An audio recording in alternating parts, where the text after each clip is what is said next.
This is Tom Dillon, the Lifetime Liberal, and today is Wednesday, November 29th, 2017. The title of this rant is Why the Instigator of Hate's Presidency Will End Early. Now, we must always be aware that we cannot overlook the outrages by the betrayer of trust. Regardless of what he's doing, they must not be glossed over because something else might happen later on. Last night, the Mr. Minority retweeted several vile videos from an avowed white supremacist in England. And I mean, who does that? What leader, what congressperson, senator, what governor? No one does that. We can't let this type of thing be overlooked. Now, he appears to just be getting worse and worse. And here are several reasons why Mr. Minority's presidency, again, will end early. Number one, Michael Flynn is talking to the special prosecutor, let's just call him Robert Mueller. And let's get one thing completely clear. Robert Mueller is not going to make a deal with Flynn unless he gives up the president and gives him up big time. And we know there are plenty of charges that are going to be going after Flynn. So if he wants to save his ass and save his son's ass, he's got to give up DJT big time. Now, number two, forget about the whole Russian thing for a minute.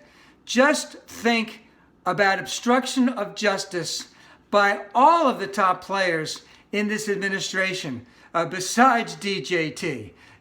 Manafort, Flynn, Kushner, Bannon, whatever. There is a lot there for obstruction of justice. And number three, the GOP is going to get rid of him because they need to save their asses. They've been covering for him for a long time, but they see the writing on the wall. There was a couple special elections a couple weeks ago. They got their butts handed to them.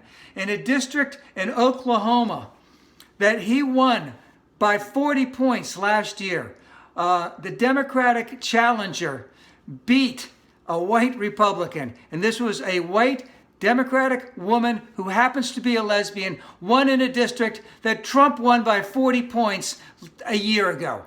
The writing is on the wall. The tide is turning.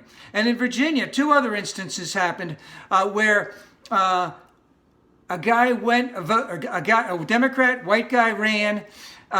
His girlfriend had been shot and killed on air. Same with the cameraman. And he ran on gun control issues, and he beat a guy that was the incumbent Republican who was a big gun advocate. And a transgender woman ran and beat a white guy in Virginia who wrote homophobic laws to go into it. The writing is on the wall. They can see it. They will get rid of him to save their own asses. And then the fourth thing, this Matt Lauer thing, maybe that's going to open some more floodgates. That was a big surprise, so to speak. But there could be a flood of women coming out that are going to basically say, hey, I had a non-disclosure agreement with the loser. And guess what? I don't give a shit. I'm opening up about this. He violated me, and I'm going to tell everyone why. Forget about this non-disclosure thing. If something like that starts coming about, and don't think that behind the scenes right now, there are some attorneys getting together with women who may be coming out with more stuff soon. More will be revealed, but his actions have just been terribly despicable, and I guarantee you it will not last.